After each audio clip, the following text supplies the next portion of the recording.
Hi, welcome back to Herbal Bunny's Pharmacy. I'm going to be planting some onions and some different flowers and some cooler season stuff today. But I also am going to talk to you about something I've recently learned in our food system that is a little disturbing. So let's go ahead and dive into it. First, I want to do a little bit of an educational on some onions here. So I live out in Washington State. I got some onions last year that I planted from a friend, from her onions that she grew. And I also got onion seeds that I ordered off of either M.I. Gardener or Baker Creek or the Free Heirloom Seed. Those are like the three main sites I go to. And the ones that I got from my friend grew really, really well. And doing further research and educating myself on how to grow gardening and everything, there's three different types of onions. Not variety, but there's long day, short day, and intermediate day. And since I live in the northern part of the United States, I want the long day. So it's really important that you buy onions within your short day, long day, or intermediate day if you want to have success with growing onions. So up here during the summertime, the long day, we get like almost 17 hours of daylight. If you're in Alaska, you probably get like 23 hours of daylight. And if you're in the southern part of the United States, I think there's just a little bit of a couple hours of difference between your winter and summer daylight hours. So, but up here, like during the winter time, it's dark at like 4 o'clock in the afternoon, and it doesn't get daylight until like almost like 8:30 in the morning. So we have very long nights and short days during the winter time, but summertime we have very long days. So research what area that you're in to see if you need to be growing long day, short day, or intermediate day. So keep that in mind. All right, so I like to do research on different things, and somebody will tell me something, and if I think it sounds wonky or I'm like scratching my head like, this might be a rabbit hole I'm willing to jump down, and I'll just do some research and everything. So it's come to my attention, and I did a little bit of research, that there's billionaires buying up farmland, and there's bigger companies that are buying up different large amounts of property. And it's been brought to my attention that people who are having these genetically modified foods, a lot of our foods that we get from the grocery store are GMO, and it's been rumored that these billionaires are putting patents on certain genetically modified foods, and once that happens, then we cannot legally grow that specific type food. So if you, for instance, have a farm next to one of these farms that has a patented GMO product that they're growing and it crossbreeds with yours, then you are not legally allowed to sell or grow your crops, which means you would have to go out of business. And you wouldn't be able to seed collect, which a lot of GMO stuff don't have seeds. So if you are in a store and you see like seedless watermelon, seedless grapes, those are all genetically modified, and they basically just have to start them over again. So any seeds that you actually buy in stores are not going to be genetically modified.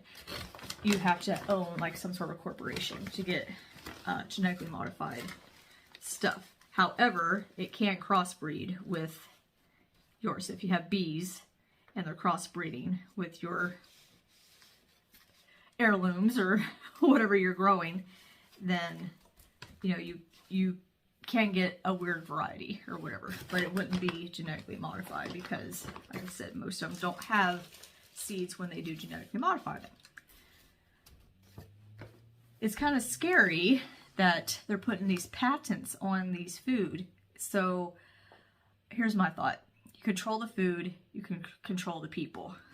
So the way it's looking is that things are starting to go towards, we have to rely on our government upper powers to be for our food. And there's theories behind the whole population control, which is what I believe is happening with all the weird stuff that's going on right now in our society, that all the stuff that's happening right now is part of a population control. You can go down that rabbit hole with me if you choose to, but I'm just looking at what's happening and what's been said in the past from a specific billionaire who has claimed that if we can decrease the population by 10 to 15% by 2040, then our planet will survive. So just start taking a look around you. That's why I want to educate people in growing your own food and taking a stand that, hey, we don't want your genetically, you know, if people don't buy it, then, you know, they can't make money if people's not buying it. Sticks. I think, unfortunately, that it's going to be that way in like 50 years, that we have to purchase, especially if they're putting patents on stuff, and if the pollinators, and I really hope that they're not trying to do away with pollinators, because you can now genetically modify plants to where they actually pollinate themselves, which is scary. And it's leaving people who want to eat healthy and to have healthy foods that aren't genetically modified. Because when you genetically modify, and I think I've talked about this before on another video, that when you start genetically modifying plants to build up resistance against diseases and stuff, there's constituents in plants that help them to fight off pests and different things that can, you know, kill the plant. So it builds up their immune system. But then when we take that plant in, those chemicals that plant naturally makes itself to help protect it is higher in some of these genetically modified plants, and they can start to alter our own DNA. So I know I don't have proof. There's a lot of people who's been talking about this, and there's like no proof except for just what you are visually seeing and what you are witnessing yourselves. So we all as a society need to start taking a look at what are they doing? What are they trying to distract us with so they can do stuff behind our back? Because that's happening. They're doing a lot of stuff, and you know, people are so distracted. We're so distracted. We are focusing on things that we're putting too much attention and focus on things that shouldn't matter or doesn't matter, and it's a distraction from what's really happening. And I've been talking about this, and a lot of people's like, Tamitha, you're just going down rabbit holes and whatever, conspiracy theorists, whatever. I like to take things to prayer, and my saying is, what's nature doing that we're not doing? Nature isn't genetically modifying stuff. Nature isn't putting patents on everything. It's not trying to alter DNA of plants, which will alter our DNA. So that's just something I wanted to bring to your attention, and for you guys to start focusing more on growing your own food and seed saving. Seeds don't have an expiration date. It's true that they may have less of a germination rate, but I have seeds. I've lived in this house since 2004, and I came across some tomato plants or tomato seeds that somebody had given to me when I first moved in here, and I still grow those same tomatoes from those same seeds. And those seeds are now going to be 20 years old. So seeds do not have an expiration date. Yes, that it may lower the germination rate, but you can still save your seeds and grow those plants. Stop, my husband's coming in. Oh my God, it's not very... Sorry about that. My husband was coming down to look at my floor because the previous owners, they built this room and they put like a wooden floor down and they drilled into the concrete of the basement. And when we took everything up, because we were getting water in here, so we had to take the floor out, and the water was coming up through the holes in the floor. So we paid somebody to come out to plug them up or whatever, and I have water coming up. And I told my husband, I said, this is going to be a grow room. I don't want to put like carpet or anything down in here, but it's going to be a problem because my daughter's room is right next door, and we put down carpet and padding down in there, and the same thing was down there. So we're just going to have to probably rip that up and call the guy back out, and drama. Okay. So very important to be growing your stuff, seed saving, because you can seed save from the plants that you are growing. I bought garlic 5 years ago, and I use the same garlic every year. Like I'll save some of the little cloves of garlic and I replant them. And onions can be the same way. I really hadn't gotten into growing onions until this year, but also I do order some seeds from like Baker Creek or in my gardener, but I do a lot of seed saving with my tomatoes. Now you may get wonky varieties, especially if you're growing a bunch of tomatoes together, but there's the cross-pollination, and I plant lots of flowers for bees to come in, and you know, we got to take care of our bees. Our bees help to pollinate and stuff, and it really is alarming that they're genetically modifying plants to be able to pollinate themselves. And I mean, if you think about that, just think about that.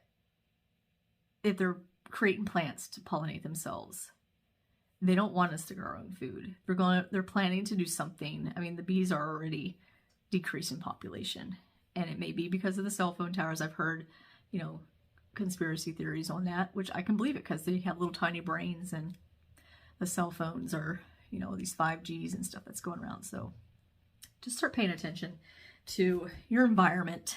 Look at nature. Okay, what are we doing? Nature's not doing. And nature doesn't have ways that it's trying to genetically modify plants to make them pollinate themselves.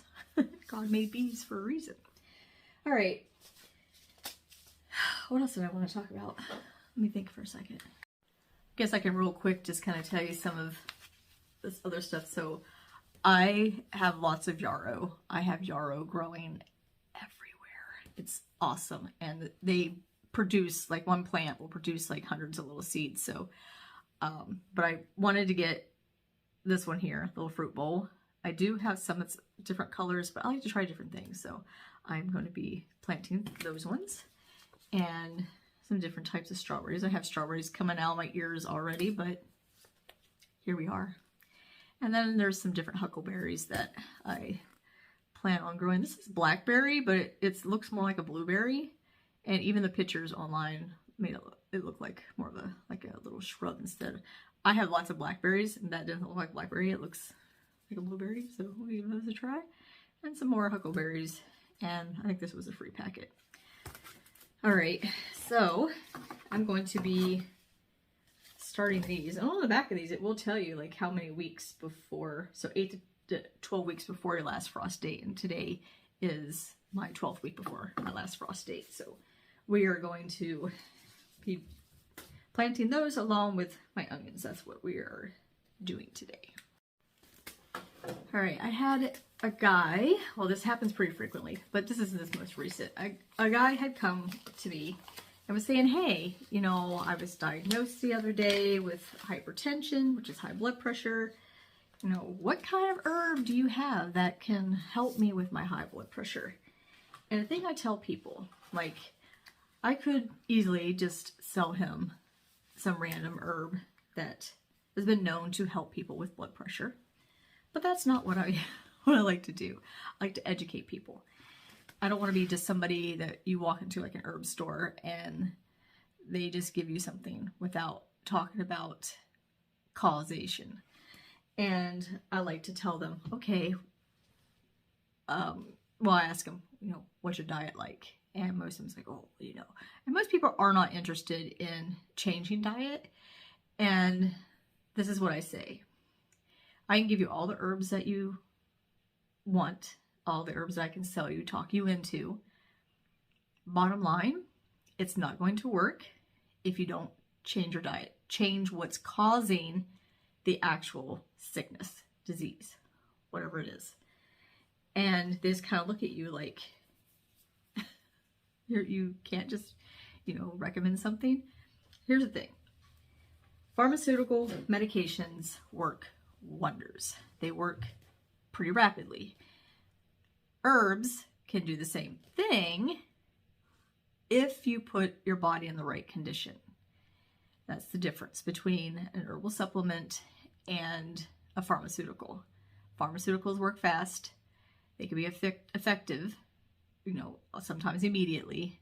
Herbs can be effective, some immediately. But you're not going to get the great result from it if you, for instance, my mom, diabetic. I started giving her some herbs to help with diabetes, to lower blood sugar. She was not interested in changing her diet. And she's like, it still seems like it's taking a while for my blood sugars to go down.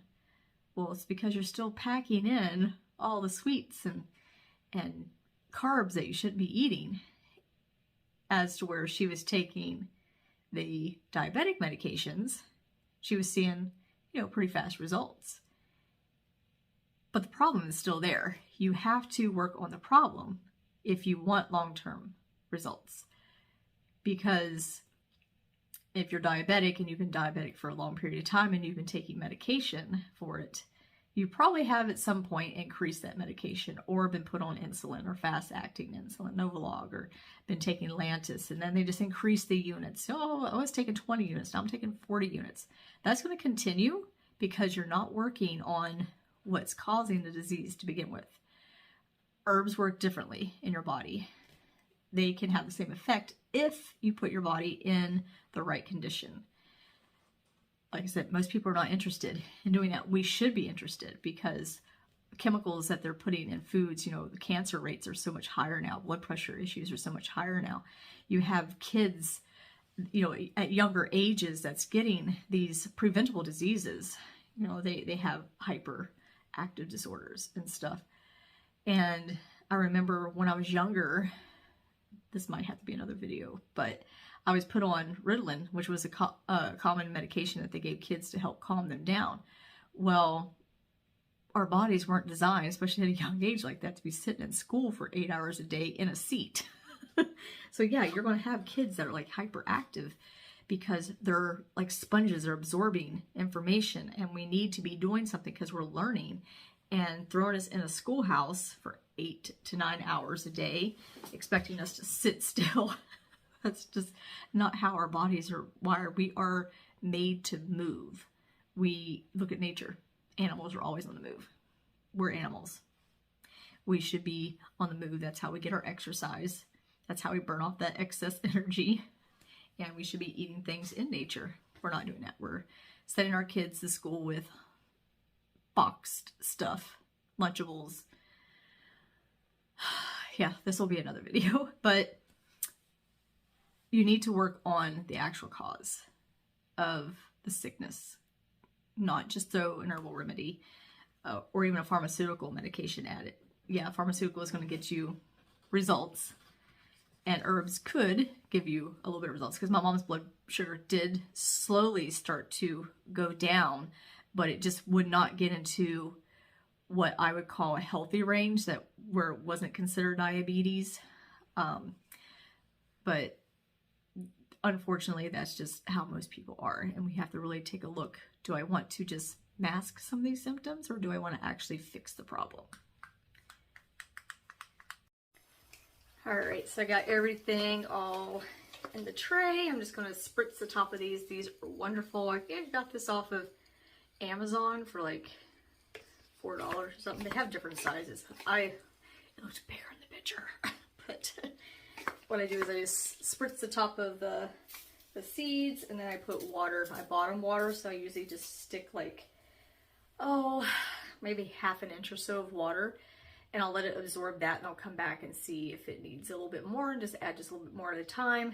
If after an hour there's still water in there, I usually dump it out, because you don't want your seedlings to sit in a lot of water.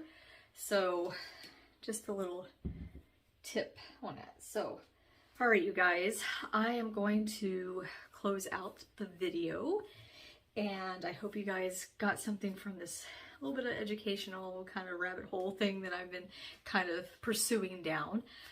Just really, you know, if you are a prayer type person, you know, take this in prayer and ask God. Just kind of just open your eyes and see what's going on around you, and ask Him for guidance and everything, and really take in consideration of you know, planting your own food, growing your own food. My mom lives in an apartment building.